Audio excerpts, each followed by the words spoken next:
Honorable Speaker, I beg to move that this House adopts the report of the Budget and Appropriations Committee on the Budget Policy Statement, that is BPS, for the financial year 2023-2024, and the Compendium of Departmental Committee Reports 2023 BPS, laid on the table of the House this morning on Wednesday, 15th March 2023, and pursuant to the provisions of Section 25(7) of the Public Finance Management Act 2012 and Standing Order 232(9) and 10. A. Approves the budget policy statement for the financial year 2023-2024. B. Makes the following financial resolutions with respect to the BPS 2023-2024 at Kenya shillings 2,252,577,400,000, of which, number 1, executive, Kenya shillings 2,189,181,400,000, of which Office of the Auditor General at Kenya shillings 7,698,700,000. Number 2, Parliament 40,402,000,000. And number 3, Judiciary at Kenya shillings 22,994,000,000. 2, resolves that the allocation of the county government equitable share be approved at a Kenya shillings 385,424,616,047 Kenya shillings. Approves the equalization fund at Kenya shillings 7,867,000,000.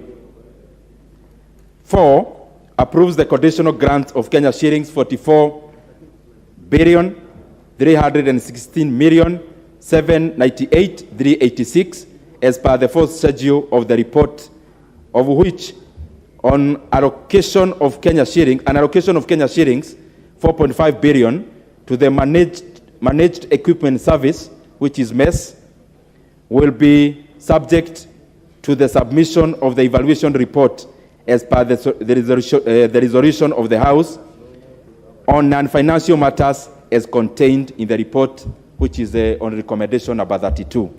5, orders that the second schedule to the order paper forms the basis for the ceilings for financial year 2023-2024 budget estimates.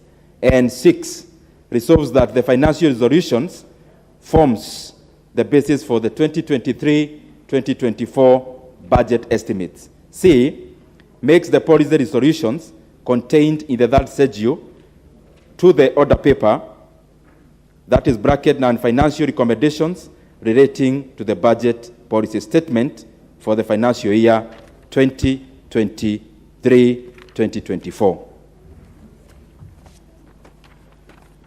Honorable Speaker, I first want to take this opportunity to thank all the departmental committees which appeared before us over last week, Mr. Speaker, to bring forth the recommendations from the various MDAs that they oversight. Mr. Speaker, we have been working long hours to make sure that we meet this deadline. And Mr. Speaker, for the avoidance of doubt, even before I go to the main body of today's motion, Mr. Speaker, we have been in a sprint inside a marathon. We have been working very fast, but also long hours. And I'm sure the majority of the members who belong to departmental committees have been in the same rush. Mr. Speaker, on the onset, because law is made for man, not man for the law, we have decided as one of the recommendations that we have to take this exercise of considering BPS with the seriousness it deserves, because this is one of the main elements that we handle in this House. And therefore, Mr. Speaker, from the onset, I want to make it very clear to all members that in our recommendation, one of the recommendations is to amend the PFM Act, Mr. Speaker, so that we increase the 14 days of the consideration of BPS from 14 days to 28 days, Mr. Speaker, so that departmental committees can get ample time to query the budget ceilings, to query the estimates, Mr. Speaker, of the MDAs that they oversight. Mr. Speaker, also, we have noted that when the departmental chairs appear before the Budget and Appropriations Committee, we usually allocate them around 30 minutes, maximum maybe 45. Mr. Speaker, some of the departmental committees are oversighting very monumental departments and sagas. And therefore, Mr. Speaker, it is improper that a chair appears before us, then we afford them only 30 minutes. And the reason for amending the PFM, Mr. Speaker, is so that going forward, and especially next year, we'll only be allocating not more than 6 departmental chairs to appear before the Budget Committee in a day, so that we have serious interrogations, Mr. Speaker, because this is a very serious exercise. And therefore, from the onset, that will be seeking so that, Mr. Speaker, we can take enough time to make our budget. Mr. Speaker, in regards to this BPS, because we are now in the process of budget making, there are several considerations that we made as the Budget and Appropriations Committee, and of course, representing this House. One of those issues, Mr. Speaker, that we considered is on the basis of how countries grow. How do countries grow, Mr. Speaker? And especially empirically, using the evidence that is there. Using countries that have, Mr. Speaker, acceded to economic growth. Mr. Speaker, across from ages to the modern economy, one of the elements that make a country grow is, first of all, for a country to explore all the agricultural resources they have and making sure that those economies cultivate every cultivatable acre, Mr. Speaker. On the same breath, economies grow when they realize the potential they have in terms of natural resources. Mr. Speaker, in the allocation of the ceilings that we have done, we have taken cognizance of the fact that our country is endowed. It is endowed in terms of agricultural resources, in terms of arable land. Mr. Speaker, even generally as a continent, Mr. Speaker, we are endowed massively. Mr. Speaker, also, we have a lot of natural resources, which are primary in nature. We have done nothing to deserve them. We have just gotten them, Mr. Speaker, from as natural resources. Mr. Speaker, the second element that every country grows is, after considering what they can produce in terms of primary, then realizing that they have to value add every raw product that cannot be consumed in its primary form, Mr. Speaker. Making sure that we add value to the products that we cultivate in our farms, and even adding value to the minerals, Mr. Speaker, that we get almost for free, Mr. Speaker, either underneath or even over the soil in terms of the forestry. Mr. Speaker, for that to happen, that is number 1 and 2, in terms of exploring and exploiting natural resources and also agricultural resources, and also cultivating, Mr. Speaker, in terms of making sure that we add value. That process, Mr. Speaker, requires human resource. That cannot happen, Mr. Speaker, when we do not have a healthy human resource and a skilled human resource. And that is why within this BPS, we have gone ahead, Mr. Speaker, to make sure that we take care of healthcare. Healthcare in economic terms, Mr. Speaker, is the maintenance cost of labor. It is the maintenance cost of human capital. That is what, Mr. Speaker, on the health side, they call healthcare. Mr. Speaker, on the same side, for this human capital to be improved, a raw person, Mr. Speaker, a banal person to be improved, they need to go to school. After going to the basic school, Mr. Speaker, they also need to acquire skills. And therefore, Mr. Speaker, in the same breath, we have made sure that we have allocated enough seating to be able to add value to the human resource that you have in the country, and especially by adding value, and especially in terms of tangible, practical skills. And that is why we have given a lot of cognizance to higher education, and especially more specifically to areas around Tibet, which, Mr. Speaker, their main domain is to make sure that we polish the human capital that we have, even as the healthcare, Mr. Speaker, maintains the same human capital. Mr. Speaker, also for other countries that have grown, they have limited their extravagance, Mr. Speaker, and their tastes to the products produced within their countries.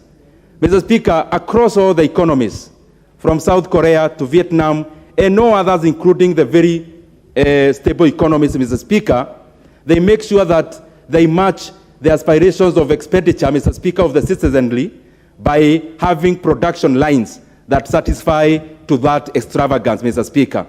Mr. Speaker, also, a country which must import commodities because of necessity, then, Mr. Speaker, the equivalent of the necessities that we have to get from outside based on necessity have to be compensated by what we export outside, Mr. Speaker, so that we do not become an economy that hemorrhages foreign currency. Mr. Speaker, in fact, economically speaking, it is more plausible to pay 20 shillings for a product, the money that you remain within the country, than to pay 10 shillings for the same product for money that you'll take a flight. And therefore, Mr. Speaker, this goes and communicates towards what we were considering as this committee, that is budget, representing this House, in regards, Mr. Speaker, to making sure that we open up production in our country, we satisfy the local demand, and also, Mr. Speaker, we look for markets from far and wide to also export whatever we produce as surplus. Mr. Speaker, I want just to give some few figures in regards to the expenditure for the current BPS that we are considering. Mr. Speaker, within this BPS, and I want members to go with me, this is an approximately 3.6 trillion budget. Out of that 3.6 trillion budget, 2.19 is going to the executive. Mr. Speaker, among the same 3.6 trillion, around approximately 40 billion is the expenditure for this House, that is Parliament, in regards to development and recurrent. Mr. Speaker, we have also allocated approximately 22 billion shillings to our judiciary. And Mr. Speaker, the remainder is the money that we take to the counties, and that which I have just laid before, or said before, will be approximately 385 billion. There is another element of expenditure, Mr. Speaker, of something we call CFS, Consolidated Fund Services. Consolidated Fund Services, most of the bulk of this money goes into the repayment of debts, servicing our debts, and especially interest rate, without factoring in the net capital borrowing. Then, Mr. Speaker, in this financial year that we are considering, that is 2023-2024, we are talking of approximately an unprecedented figure of 991 billion shillings. We are almost crossing a trillion mark in terms of CFS, which majority of it, Mr. Speaker, goes into payment of interest rates. Of course, it also includes other areas, Mr. Speaker, like pensions and the payments to our commissions. Mr. Speaker, on the revenue side, we are also envisioning to collect around 2.56 trillion shillings in terms of ordinary revenue. Mr. Speaker, we are also looking forward into collecting around approximately 330 billion Kenya shillings in what we call CFS. Precisely is around 323 billion, Mr. Speaker, into A&A. These are monies that we receive as government and various agencies of government receive by offering service. Mr. Speaker, on the same breath, we are looking forward into getting grants of around 48 billion Kenya shillings. And Mr. Speaker, now the balance that remains, which is around 720 billion, is money that we are looking forward into borrowing. And this borrowing, Mr. Speaker, majority of it, over 70%, we are looking forward into borrowing internally. Mr. Speaker, I know there is an effect of crowding out, Mr. Speaker, but also in terms of the international financial markets. The international financial markets, Mr. Speaker, in the current scenario have cooled. And Mr. Speaker, when financial markets have got cold, then they are jittery. And when they are jittery, they respond by having very high interest rates. And that is why we are looking more inward than outwards, Mr. Speaker, because the current global rates that we could fetch out there could not be very favorable for our economy. Mr. Speaker,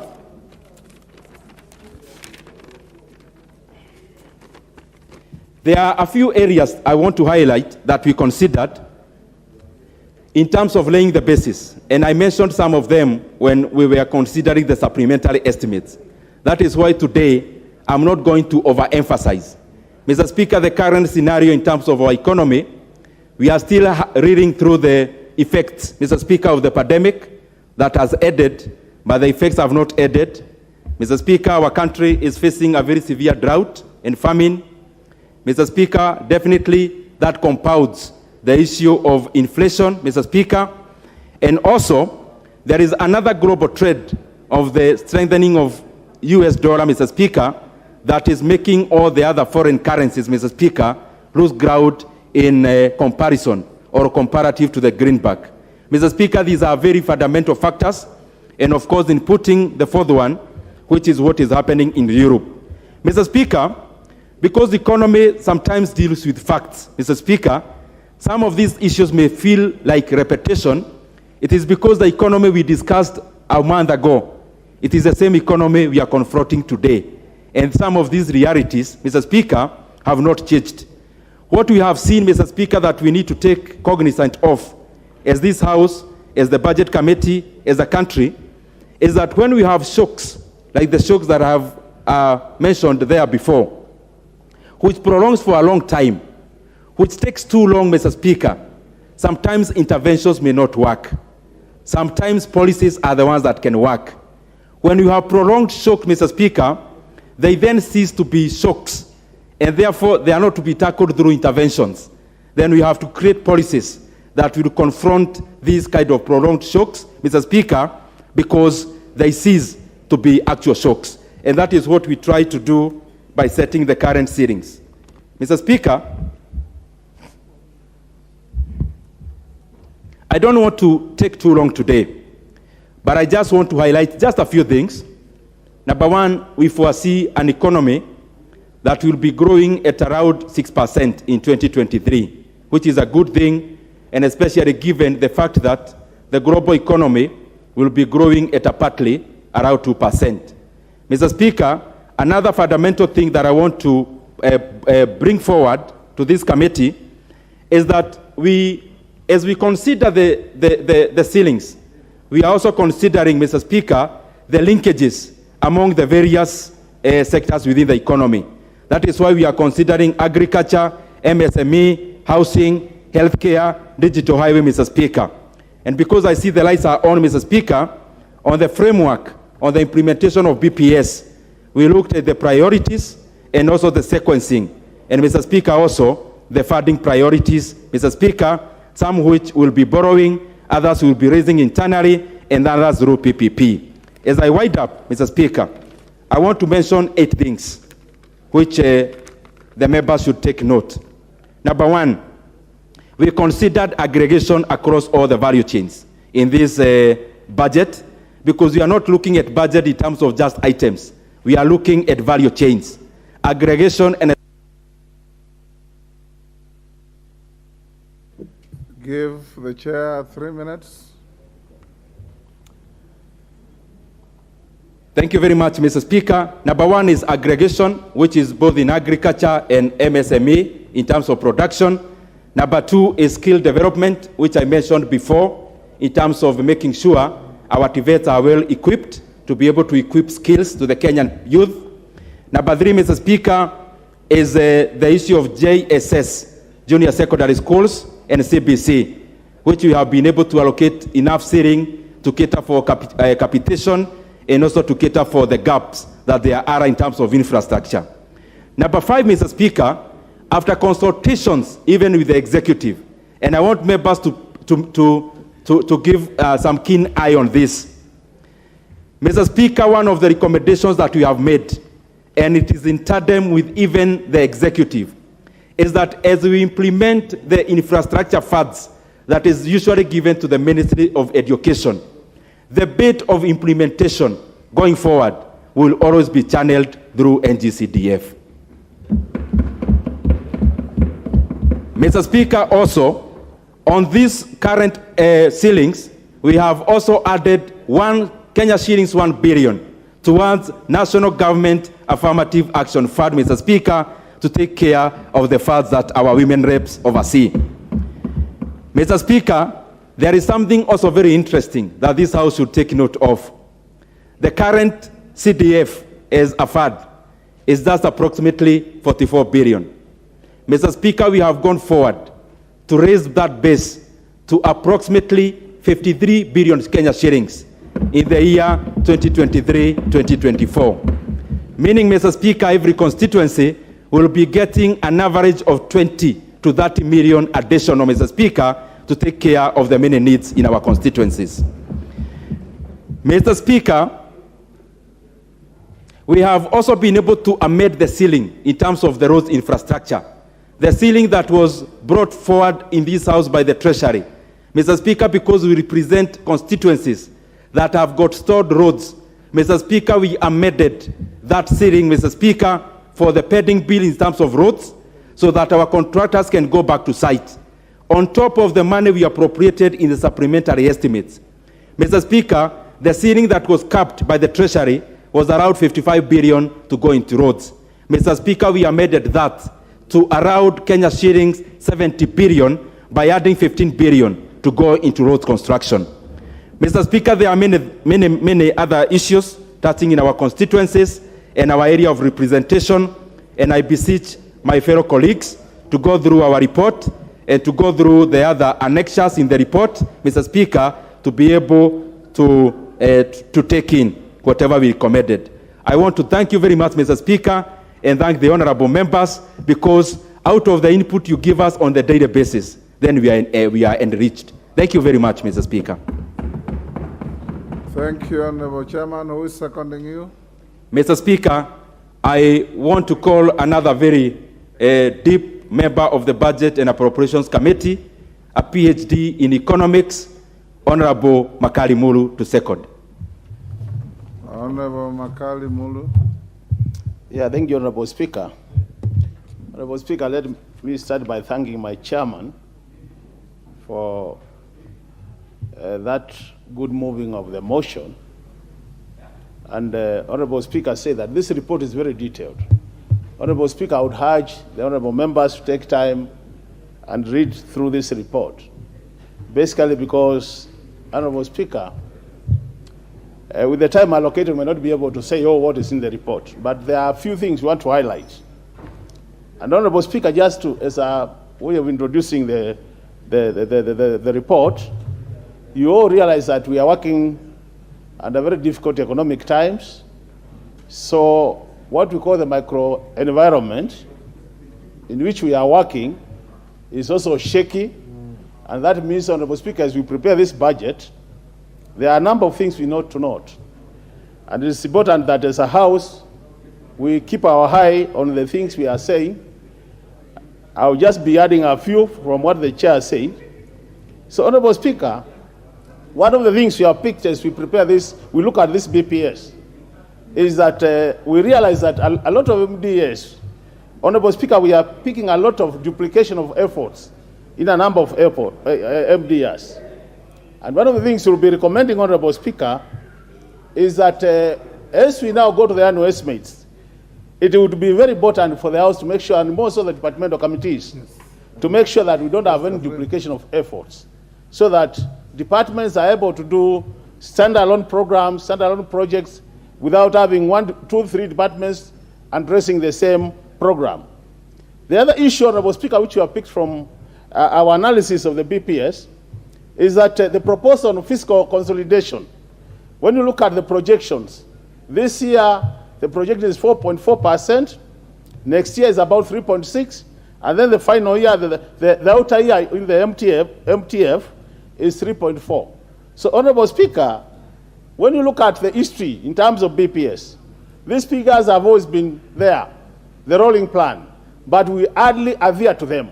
So we would urge that now, as we move to the future, this being a new government, it will be important that we stick to the figures we put in the 3 years, so that we don't have every time a rolling figure, and you can't really plan well.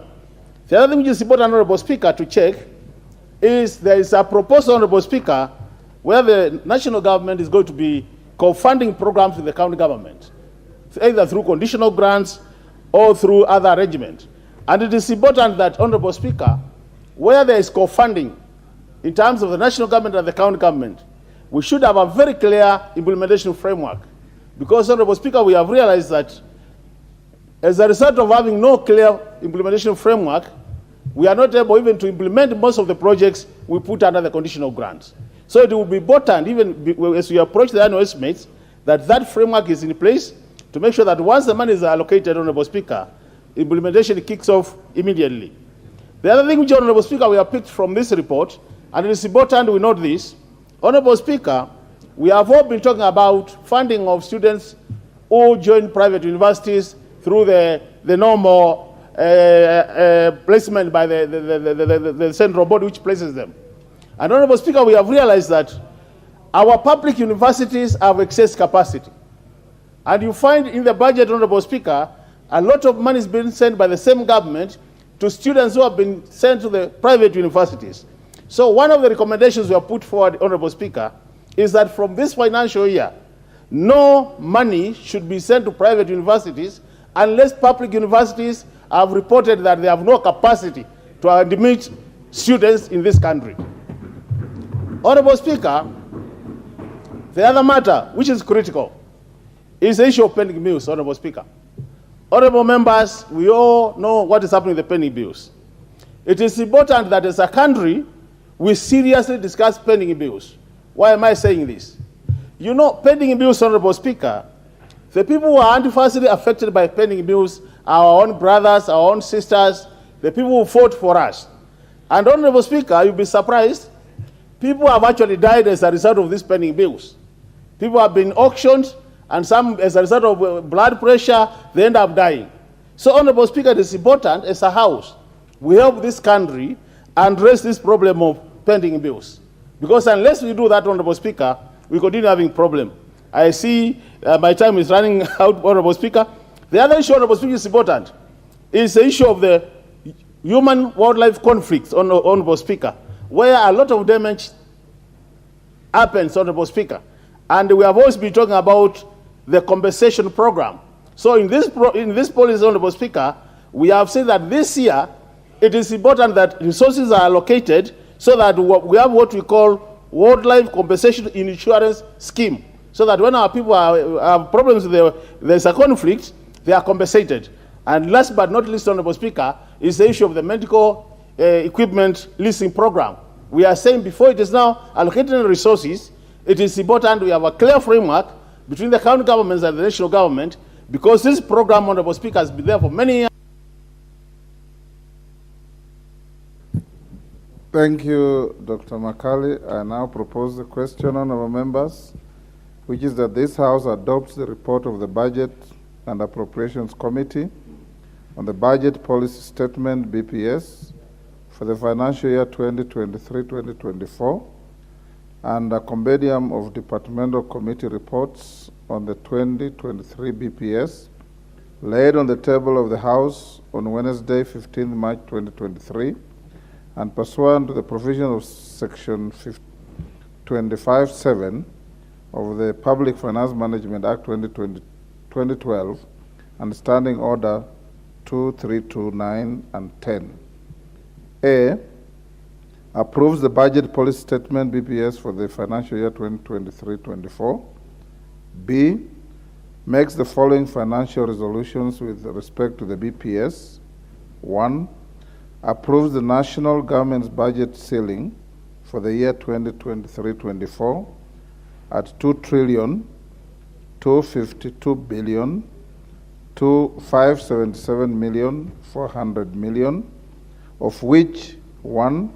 Executive, Kenya shillings 2,189,181,400,000, of which Office of the Auditor General 7,698,700,000. 2. Parliament 40,402,000,000. 3. Judiciary 22,994,000,000. 2. Resolves that the allocation of the county government equitable share be approved at Kenya shillings 385,424,616,047 shillings. 3. Approves the equalization fund at 7,867,000,000. 4. Approves the conditional grants at Kenya shillings 44,316,798,386 shillings as per the fourth schedule of the report, of which an allocation of 4.5 billion to the Management Equipment Services MES will be subject to the submission of the evaluation report as per the resolution of the House on non-financial matters as contained in the report, recommendation number 32. 5. Orders that the second schedule to the order paper forms the basis for the ceilings for the financial year 2023-24 budget estimates. And 6. Resolves that the financial resolutions forms the basis for the 2023-2024 budget estimates. C. Makes the policy resolutions contained in the third schedule to the order paper non-financial recommendations relating to the budget policy statement for the financial year 2023-24. I thank you. Honourable members, before we open a debate, allow me to go back to messages and deliver the following message from His Excellency the President. I'm sorry it came late. Honourable members, this is a message from the President on nomination of a person for appointment as the chairperson of the Ethics and Anti-Corruption Commission. Honourable members, pursuant to the provisions of Standing Order number 42, I wish to convey the following message from His Excellency the President regarding the nomination of a person for appointment as chairperson of the Ethics and Anti-Corruption Commission. In the message, honourable members, His Excellency the President conveys that in exercise of powers conferred on him by Article 252B of the Constitution and Section 10(2) of the Ethics and Anti-Corruption Commission Act 2011, as read together with Section 3 and 5 of the Public Appointments Parliamentary Approval Act, Act number 33 of 2011, he has nominated Dr. David Adang Oginde for appointment as the chairperson of the Ethics and Anti-Corruption Commission. The President now seeks the approval of the appointment by this House. Honourable members, Standing Order 45 provides that upon receipt of notification of a nomination for appointment, such a nomination shall stand committed to the relevant departmental committee for consideration. In this regard, I hereby refer the message from His Excellency the President, together with the curriculum vitae, the report of the Public Service Commission. Order. Order, Honourable Member, can you take your seat?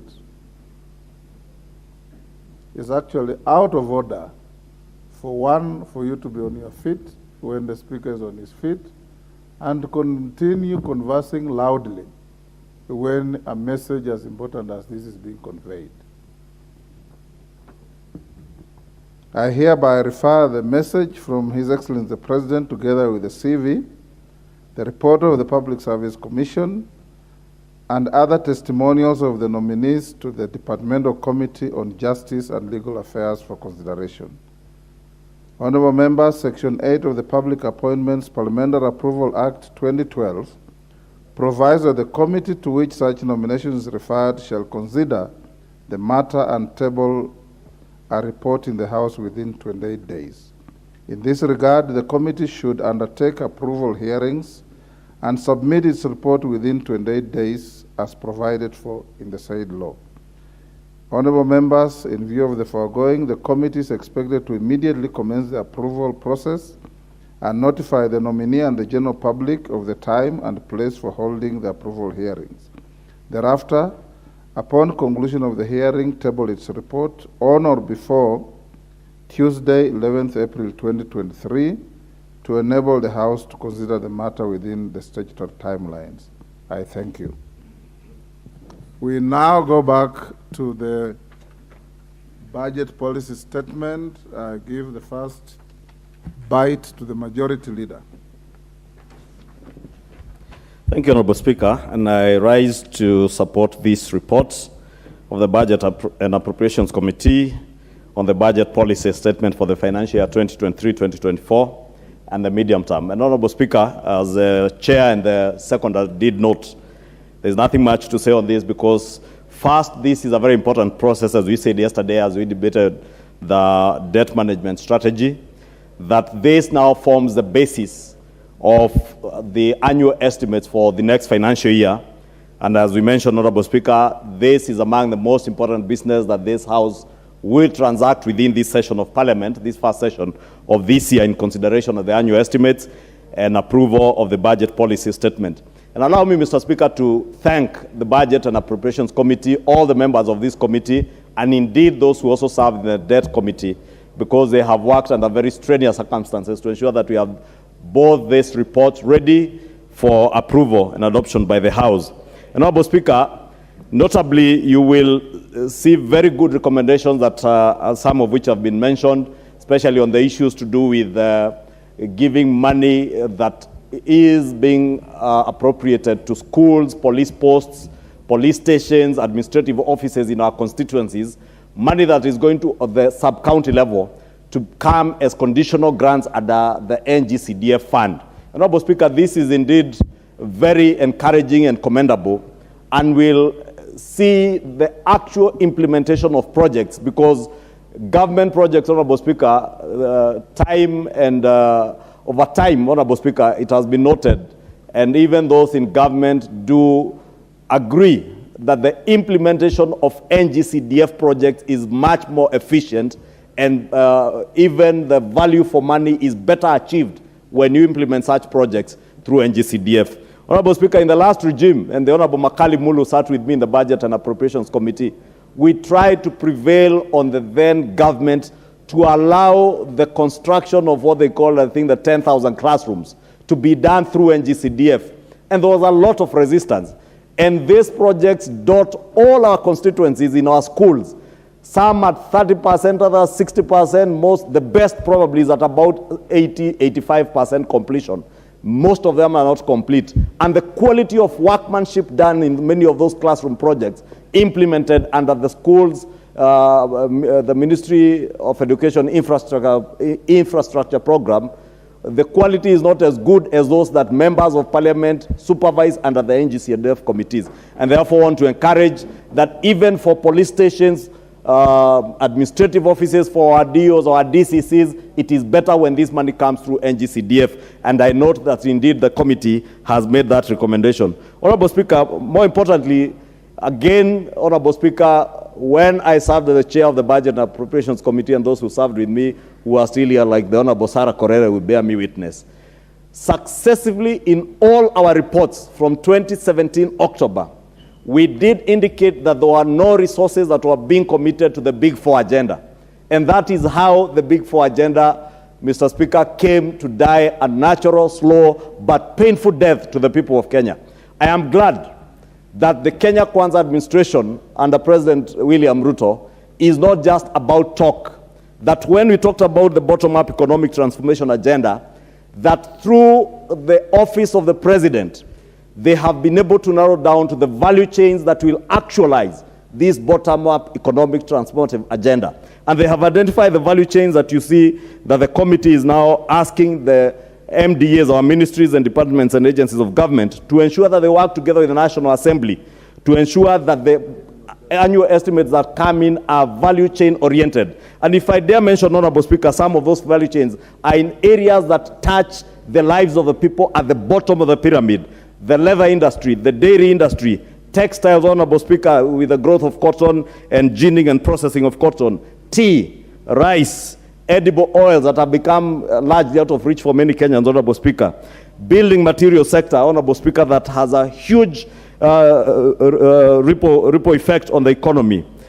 And also mining, and I did see the CS mining talking about support for mining at the very local level, so that those people you see every now and then being buried in Nyanza, in parts of Western, in mines that people work in that are not safe, can be supported. And of course, the blue economy that will go to support many of our people that work around our lakes.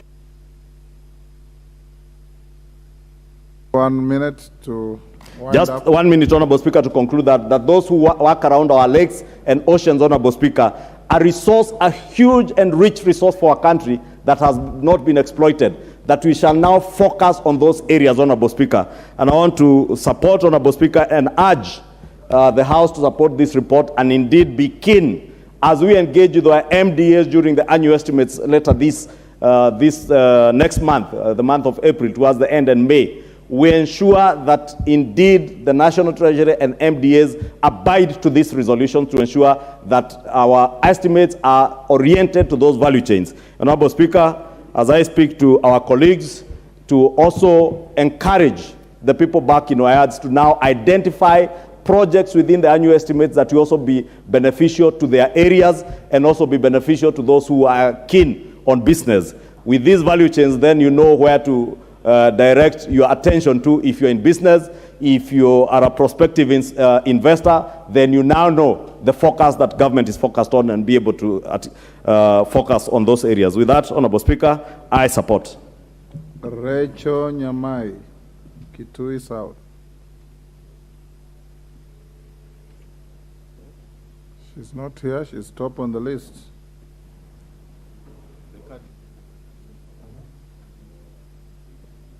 Omboko Milemba.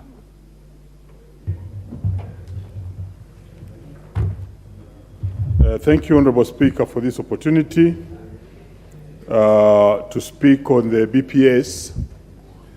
I must first congratulate the Budget Committee for work well done, and more so appreciate the government of the day for one thing, that every Wednesday we have private members' motions which do come on the floor of the House.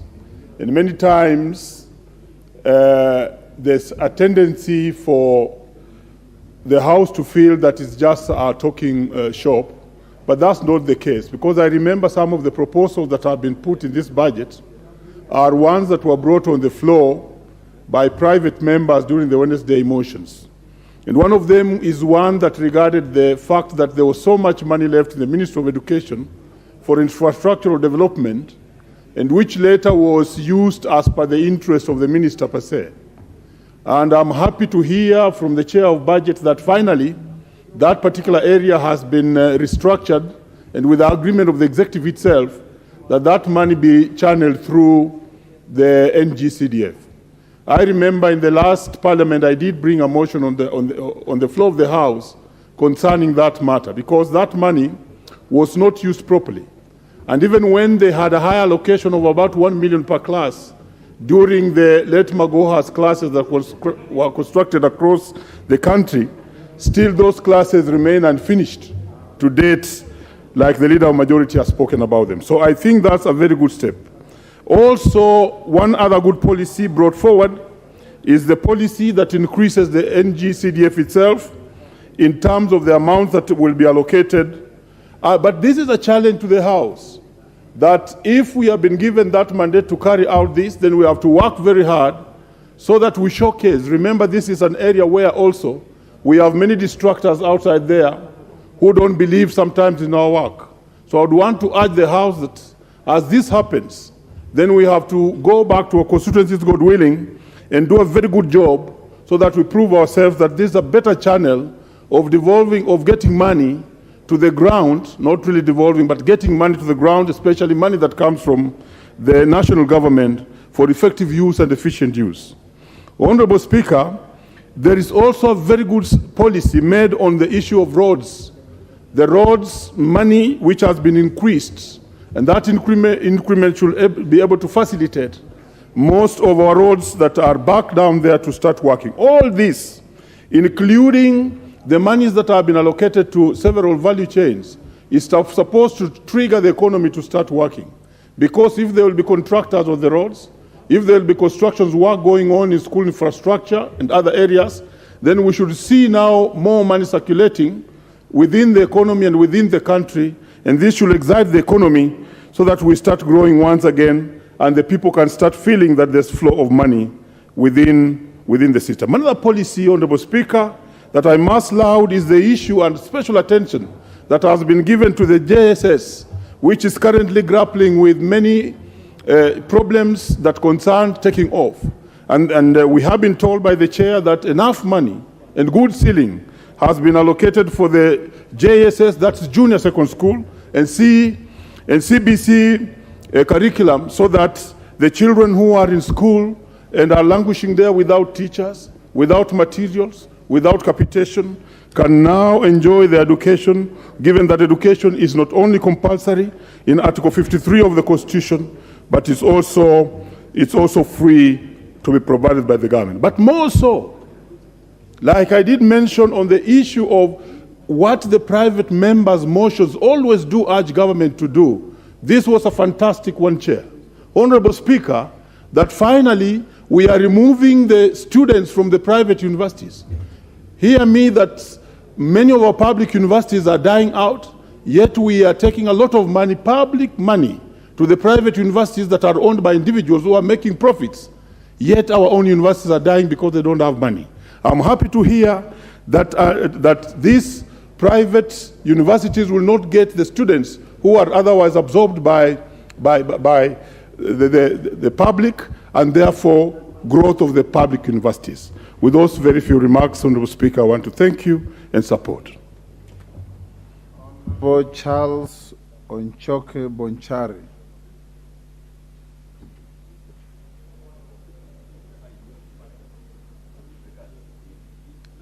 You know, members, when you log in to seek the permission of the chair to speak and you decide to walk out, it is better to disengage your card so that you don't clog the screen against members who are legitimately in the House. The Honorable Robert Mbui. Yes, Honorable Gikaria, what is this?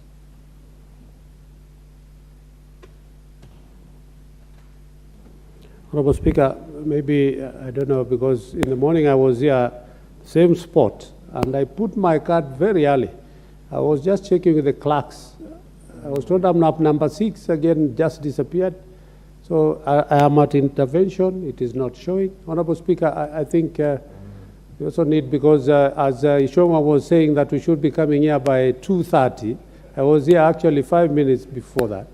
And when you don't get an opportunity to speak again, it becomes, and of course, Honorable Speaker, we really want to support the agenda of this. So, it's important for them to check. If the cards are not working, then we could be told. You are nowhere on the screen, Honorable Yes, Gikaria. but it is on the 2 actually, blinking. You probably should relocate to a different seat. I will take your point of order as a constructive solicitation to speak. And I will consider you in that regard. Robert Mbui. Thank you, Mr. Speaker, and I hope my time hasn't been taken because there's very little time and so much to say. Mr. Speaker, first and foremost, I just want to say that this House has powers given to it by the Constitution. And I think, Mr. Speaker, it's important that Kenyans note that today we are dealing with the budget policy statement. We will come and deal with the budget of the country. And Mr. Speaker, I'm saying that because there seems to be sometimes some of us who forget that the power of the past is actually vested in us as members of National Assembly. And therefore, that means that there is no one else outside this house that we can go to solicit for development other than to fight for it and put it in our budget.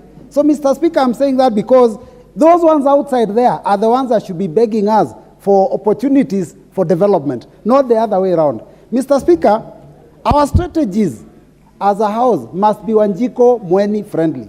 And Mr. Speaker, I'm saying that because we have been elected as representatives of the people. We have the opportunity to deal with the budgets. So we must ensure that the prioritization of this government is things that are going to be beneficial to all our voters. Mr. Speaker, it doesn't matter which part of the country one comes from. All Kenyans have the same problems, the same challenges. The economy, when it does bad, it is doing badly in the north, it is doing badly in the south, it is doing badly in the east, it is doing badly in the west. So we must all rise up and work together to ensure that we hold this country to account. Mr. Speaker, on the issue of inflation, it's unfortunate that January last year, inflation was at 5.4%. January this year, it was at 9%, and it is rising. Mr. Speaker, I even sometimes wonder, when they talk about 9% increase, that would mean that something that was 100 shillings would be costing 109 shillings. The truth is, it is almost 50% in my estimate, because something that was 100 shillings is probably 150. So we have a problem of inflation, and that is something that we need to deal with. Mr. Speaker, maybe one of these reasons, because I've looked at these strategies here, and I've been asking myself, where is it that the common Mwananchi's problems are being addressed? Where is it that the cost of living is being brought down? Where is it that the cost of unga is being brought down? Mr. Speaker, maybe that's why we have a date with Destiny on 20th, next week on Monday, because we are not dealing with the problems of the people. We must ensure that we deal with the problems of the people. I've looked at the 5 pillars. You know, 5 pillars touted as a bottom-up economic strategy, and it is a replica of the Big 4 agenda. And let me point out, one of the pillars is agriculture. On Big 4, they called it food security. One of the strategies, the other one, is housing and settlement. Big 4, they called it affordable housing. The other strategy is healthcare. Big 4, they called it universal healthcare. There is a point of order from the chair of the committee. Mr. Speaker, I'm wondering, is it in order for the honorable member to eloquently state that this House has the power of the purse, yes, and therefore we can do anything around budget and the economy? He is a member of this House himself, and therefore that responsibility is actually on his shoulders, actually being a leader. The same mouth, Mr. Speaker, within a second, then he says he has a date with Destiny on 20th to seek for the justice of Kenyans again in Maandamano. Mr. Speaker, is it proper for the member to mislead Kenyans? Is it in order, Mr. Speaker? Mr. Speaker, I will ignore and continue. That is the kingpin of Central Kenya speaking. I don't want to answer him. Mr. Speaker, let me just go straight to the second schedule that has all these amounts set out. And I want to go to the one that talks about basic education. In the basic education schedule, you can see that the amount of money that is set aside for basic education, that is primary education and secondary education, which has GSS also, is 19.7 billion for capital expenses. So I'm wondering, how is that enough for us to build classes, labs for art, labs for home science, labs for pre-technical, labs for sciences, labs for ICT? 19.7 billion. Really, Mr. Speaker, I think there is a big problem in JSS. It's not been addressed. I think that's one of the things that I thought this government would at least try and do. So, Mr. Speaker, we will keep talking about it, because, on the floor of the House, we have the opportunity to talk. But when it comes to voting, I'm certain that the majority will always have their way. But Kenyans must know that the issue of JSS, if it is not addressed now, it will continue haunting our children, and our children will continue to suffer. Even the teachers. Your time is up, Robert. Honorable members, before I give the next member, the corrigendum number 006 of 2023 on the message from the President on the nominee for National Gender and Equality Commission. I'm advised that we inadvertently committed the nominee to the Departmental Committee on Labor. In fact, it should be the Departmental Committee on Social Protection, and therefore it's so ordered. Next member will be the Honorable Joseph Emathe, Turkana Central. Thank you so much, Honorable Chair, for giving me this opportunity and also to give my input on the BPS for 2023-2024. Honorable Chair, I want to congratulate the chairman for the committee for bringing us to speed on the ceilings, the priorities, performance, and the projections in the BPS. Honorable Chair, I want to thank him so much also for considering that CDF has one of the lowest allocations in this country, knowing that CDF is one of the vehicles of development, actually physical development in this country. Honorable Chair, I also want to thank him so much for... Yes, Honorable. Yes, Honorable Member, what is out of order? Give the Honorable Member the microphone. Mr. Speaker, I would like to know when you ceased being the Speaker and became the Chair. What is the difference? I need to know. I need to be guided. The difference is like day and night. The Speaker is not the Chair of this session. He is the Speaker of the House. Honorable Speaker, thank you so much for your guidance. I think my honorable member was asleep while knowing that I was giving that title to the Honorable Chair for Budget and Appropriation. Remember, for your future guidance, when you debate, you don't address anybody other than the Speaker. So the Chair of the committee has his accolades, but you address him through the Speaker. Fully guided, Honorable Speaker.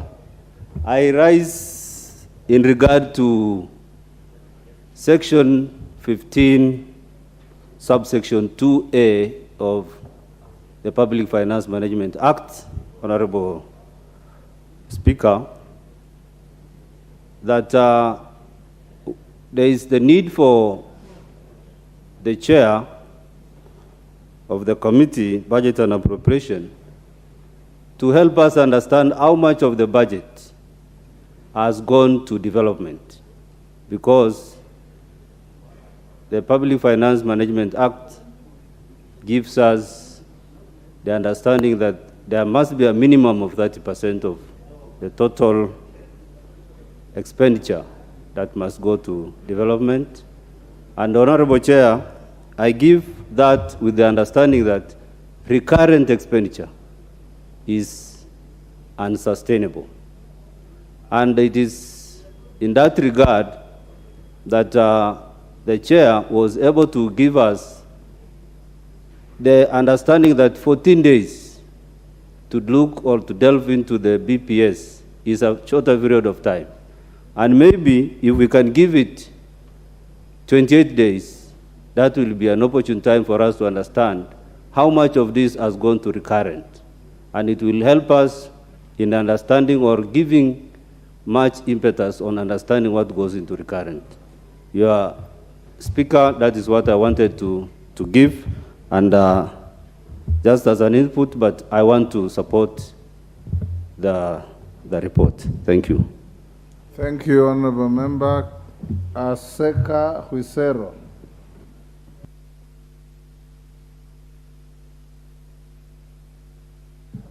Thank you, Honorable Speaker.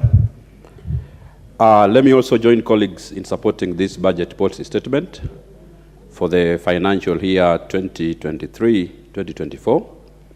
Mr. Speaker, budget policy statement lays the framework of the government of the day on critical matters, one being the revenue projections, the sharing of revenues between national government and county government, and lastly, how the government intends to grow the economy.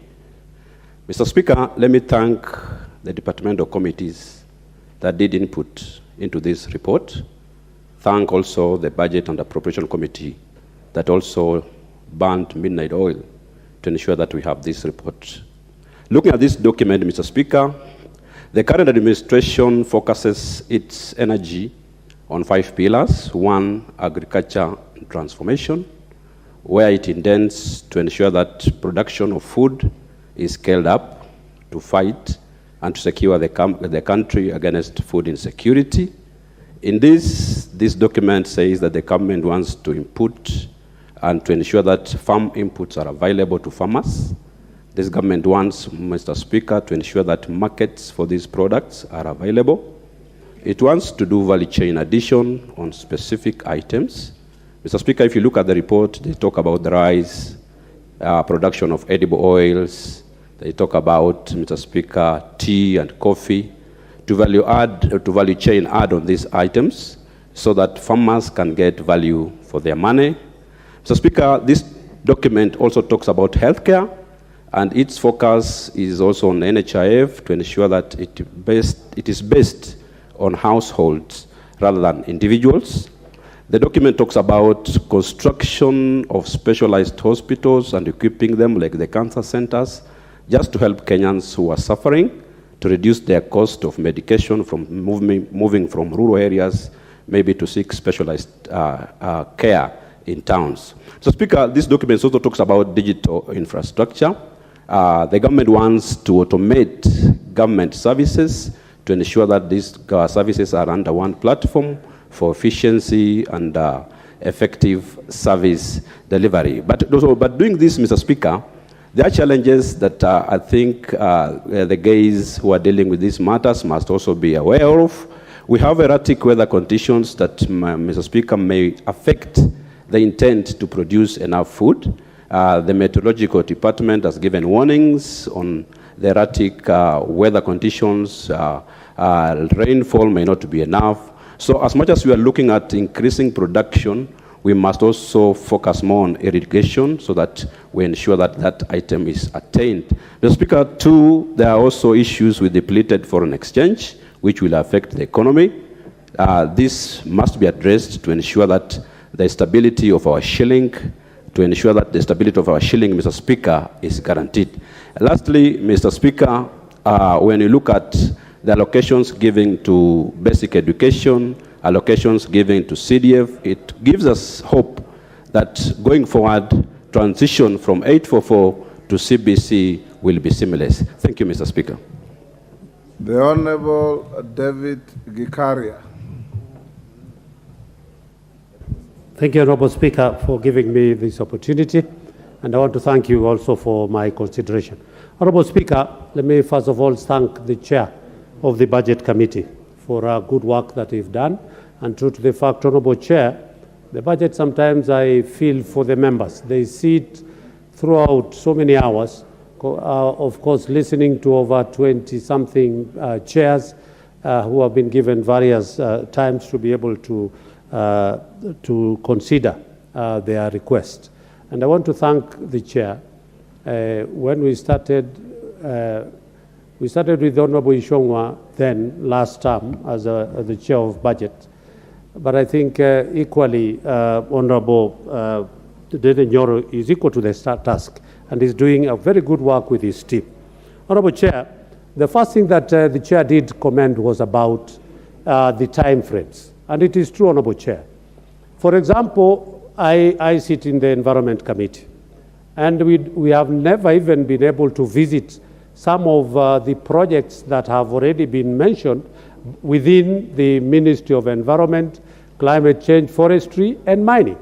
The other bit is, for example, in mining. We have never. So by the time you're given that kind of a BPS and you have no rough idea whatsoever of what they are talking about, then it becomes important, as the Chair was indicating, that we have enough time, that the members of various committees can be able to interrogate their ministries effectively, and we can be able to give, as and when you're asked to allocate some amounts for a certain project, effectively you can be able to say, yes, these projects require some additional funding. It is because you have been able to visit.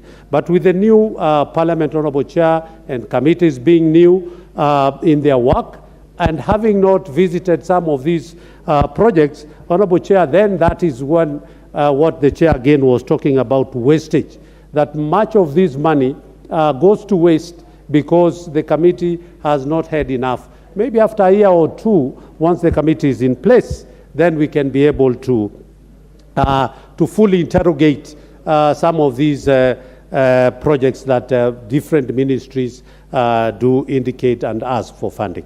Honorable Chair, the other bit is on matters to do with the BPS, Honorable Chair.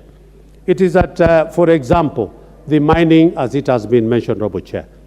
Mining could be the game changer in this country in terms of revenue collection, in terms of employment, in terms of the economic development of this country. And when we had an opportunity to sit with the Minister for Mining, Mheshimiwa Mvurya, he did mention that in the past, his mining ministry was referred as a mining that just give a licensing ministry. They just give a license and they sit back. And they were not able to do anything more than that. But Honorable Speaker, I want to agree with Honorable Mvurya that if some money and enough money is given to the ministry for it to, first of all, undertake, this government did spend, not this government, but the previous government did spend over 7 billion shillings, Honorable Speaker, to do something they were calling aerial geosurvey, to understand how much minerals do we have in this country. And we spent a staggering 7 billion. Honorable Speaker, with that kind of an expenditure, and the reports are out telling us where we have this country have over 970 different minerals. Honorable Speaker, if we could be able now to get that money to be able now to follow the circuit, then this country will be the biggest beneficiary. We'll be going on record as one of the greatest mining country in the world. Out of the 970, Honorable Speaker, we have a mine that is in this country and only found in this country and very expensive. So we want to agree with the value chain as it has been indicated, but we are at the same time requesting the Budget Committee to consider that value chain, because that is where every government goes wrong. You identify a value chain, we request, can you give it enough funding and enough resources for them to be able to achieve the potential that is within the ministry. Lastly is about forestry, Honorable Speaker. Forestry is another area. Honorable Women Rep Trans Nzoia.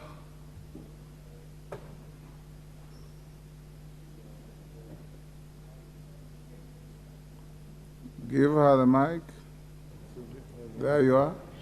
Thank you, Mr. Speaker, for giving me this chance to appreciate and also support this report that has been brought by the Committee of Budget. I want to appreciate our President, Mr. Speaker. I felt it could be so bad if we end this without somebody having appreciated the President, especially from this group of women reps, because we've been allocated 1 billion extra, which is very important for us as women reps. As you can see, Mr. Speaker, it has been very difficult for women rep to come back to the House, just because the amount that we've been allocated all along has been very little. So at times when we are doing our projects, it is not, it cannot be seen on ground because what we have is very little. So I want to take this chance to appreciate the President and also appreciate the committee for the work that they have done. Thank you so much, Mr. Speaker. The Honorable Anthony Oluoch. What is out of order, Ruku? Hold on, Honorable Anthony Oluoch. Mr. Speaker, sir, I rise on point on order number 95, sorry, that the members are repeating themselves when it comes to the debate.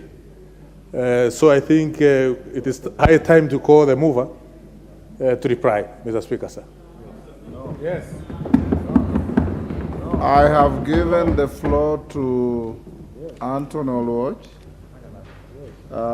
Let him finish and I see if I can call the mover. Anton Oluoch, you have the floor. Thank you, Honorable Speaker, and I want to thank the Budgets Committee for coming up with this budget policy statement report. And allow me first to comment on and agree with the Chair of Budget on the question of timelines. As we were engaging with our respective committees, I do agree that the timelines involved in these ought to be expanded from 14 to 28 days. And one of the experiences that we had as a committee, looking at our respective departmental committees, is that the respective sagas focus too much on the budget ceiling at the expense of policy.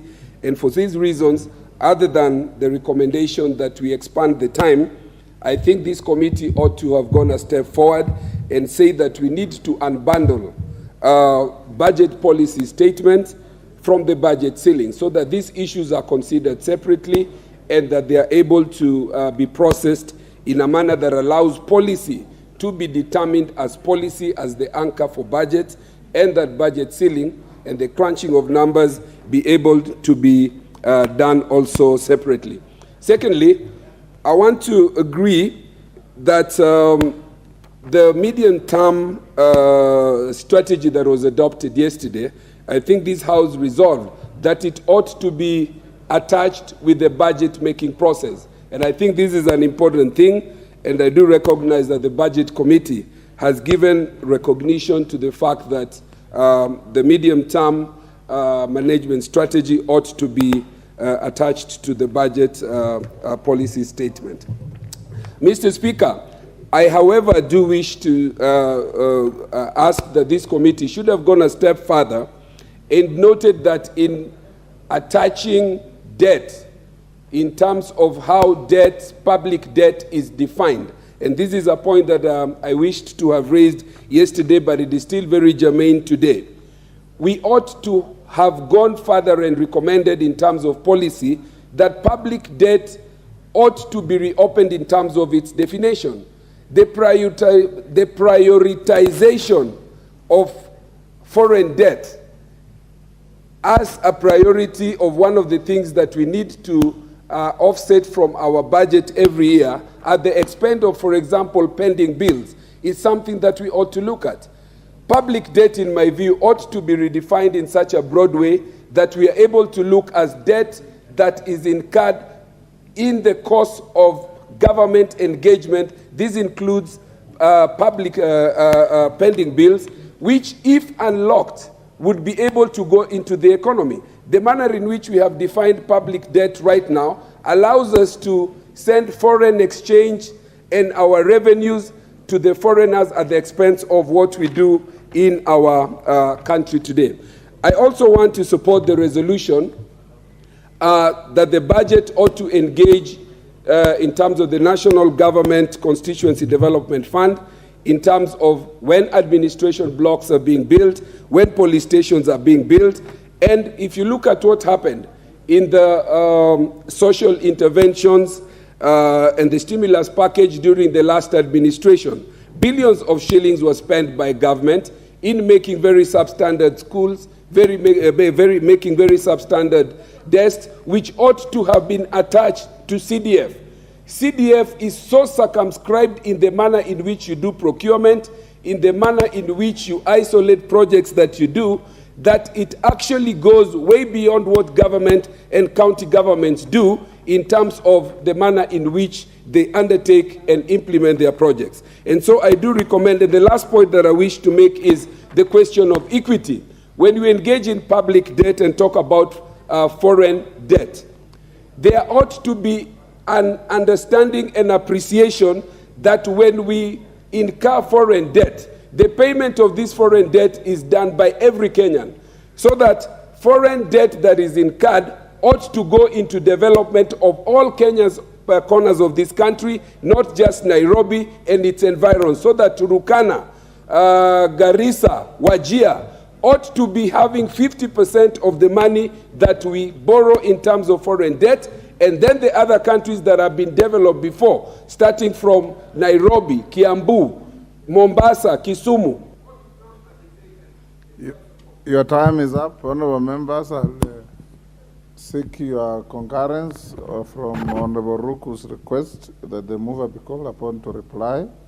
As members of that opinion say aye. Aye. Will those of the contrary opinion say nay? Nay. The ayes have it. Ndindi. Thank you very much, Mr. Speaker. And I want to thank all the members through the Speaker for the various contributions which we have had. Even the positive criticism is a way to tell us that there is room for improvement. So I want to thank every member in their contribution, and we have noted all the comments and concerns. Mr. Speaker, I beg to reply.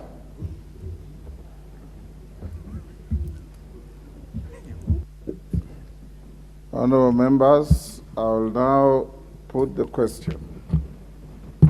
Honorable Anjala and Jen Kihara, it's actually not very decent to walk out when such an important question like this is being put. Take your seats.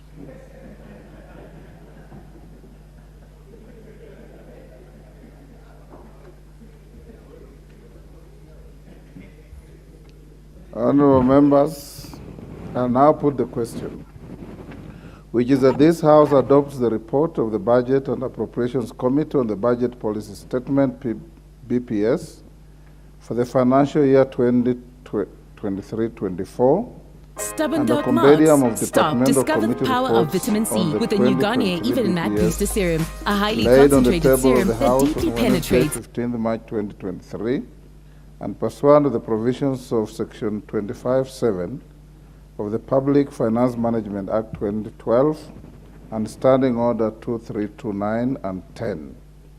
A, approves the Budget Policy Statement BPS for the financial year 2023-24.